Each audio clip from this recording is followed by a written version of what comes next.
दोस्तों, जिंदगी अब उस मोड़ पे आ गई है कि रोज रात को सोने से पहले सोचना पड़ता है इस हफ्ते संडे पहले आएगा या लॉकडाउन। दोस्तों, कुछ दिनों पहले विकास दुबे का एनकाउंटर हो गया। पुलिस ने उसे रास्ते में ही ढेर कर दिया। कुछ लोगों का कहना है कि यह फर्जी एनकाउंटर था, पुलिस ने किया गलत किया, ऐसा नहीं करना चाहिए था। लेकिन मैं कहता हूं सही किया, पुलिस ने जो किया सही किया, मैं उनके साथ हूं। अब देखिए ना, कितना टाइम बर्बाद होता है इस केस के पीछे। अगर ये केस कोर्ट में जाता तो हमारे देश के वकीलों का कितना टाइम बर्बाद होता। जितने जज है वो सारे सबूतों और गवाहों में उलझे रहते।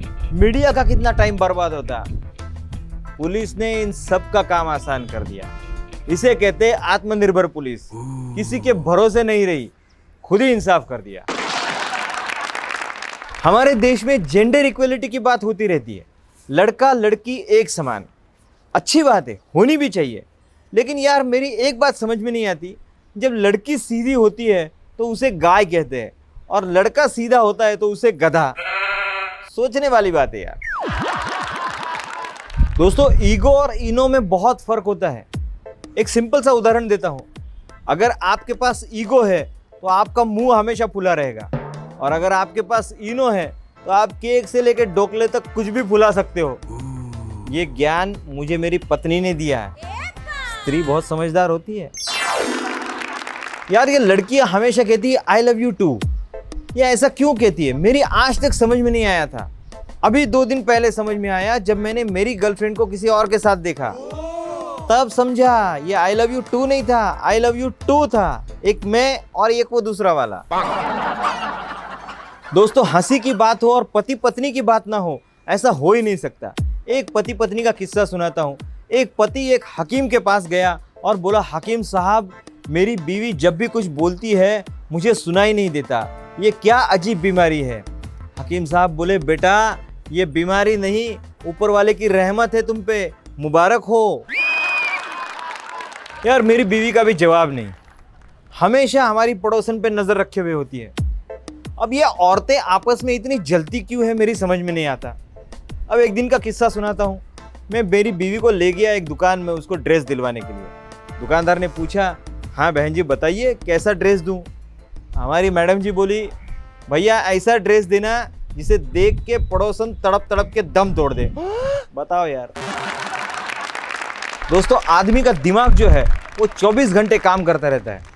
वो सिर्फ 2 बार बंद होता है, एक एग्जाम के टाइम पे और दूसरा बीवी पसंद करते टाइम। मेरे साथ भी यही हुआ। वैसे एक सर्वे के मुताबिक ये माना जाता है कि अरेंज मैरिज वाली पत्नियों की रोटी ज़्यादा फूलती है और लव मैरिज वाली पत्नियों के मुंह।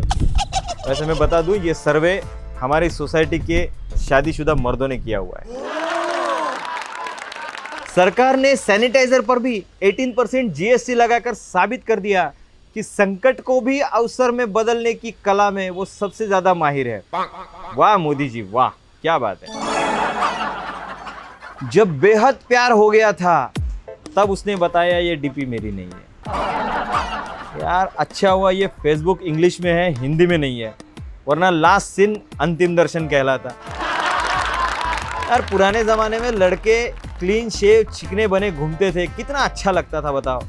और ये आजकल के लड़के बाबू की तरह दाढ़ी बना के घूमते रहते हैं। अजीब लगता है यार। मेरी तो समझ में नहीं आता, ये मुंह फेस वॉश से धोते हैं या शैम्पू से।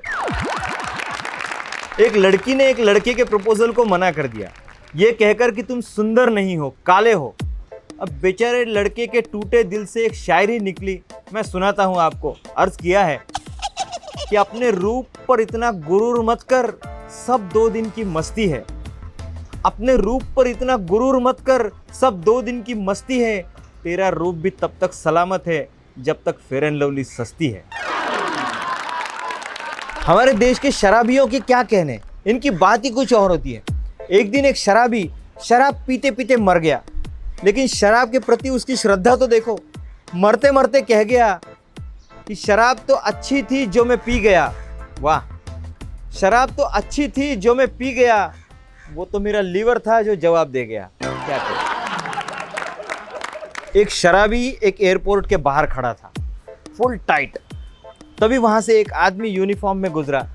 शराबी ने उससे कहा, अरे एक टैक्सी ले आओ मेरे दोस्त। वो आदमी गुस्सा हो गया, बोला अबे गधे, मैं पायलट हूँ, टैक्सी ड्राइवर नहीं। शराबी बोला नाराज क्यों होते हो भाई, पायलट हो तो एक हवाई जहाज ही ले आओ। एक दिन महादेव जी धरती पर प्रकट हुए। चलते चलते उन्हें प्यास लगी, सामने दूध वाला मिला। उन्होंने दूध मांगा, दूध वाले ने कहा दूध ऐसे मुफ्त में नहीं मिलता। महादेव जी वहां से चले गए। आगे गए, आगे एक दारू वाला मिला। उन्होंने दारू मांगी, दारू वाला बोला जितनी चाहे पी लो, मस्ती करो, ऐश करो। महादेव प्रसन्न हुए। उन्होंने उस दारू वाले को वरदान दिया, बोले दूध वाले को घर घर जाके दूध देना पड़ेगा, लेकिन दारू वाला जहां होगा लोग उसे ढूंढते हुए उसके पास आएंगे। तथास्तु। और आज क्या हाल है आप देख ही रहे हो। एक दिन मैंने अपने एक शराबी दोस्त से कहा यार तुम शराब पीना छोड़ दो। उसने जेब से एक सिक्का निकाला और ऊपर हवा में उछाला। मुझसे कहा देख, अगर हेड्स आया तो विस्की पीना छोड़ दूंगा, टेल्स आया तो वोडका पीना छोड़ दूंगा, अगर कॉइन जमीन पर खड़ा रहा तो रम पीना छोड़ दूंगा, और अगर यह हवा में ही रह गया तो दारू पीना ही छोड़ दूंगा। खुश? हम तो तन्हा ही चले थे जिंदगी का दही जमाने, रास्ते में बूंदियां मिलती गई और जिंदगी का रायता बन गया। तो दोस्तों कैसा लगा आज का हमारा ये एपिसोड? अगर पसंद आया है तो इसे लाइक कीजिए, कमेंट कीजिए, शेयर कीजिए, सब्सक्राइब कीजिए, बेल बटन जरूर दबाना। जल्दी मिलते हैं अगले एपिसोड में। Take care.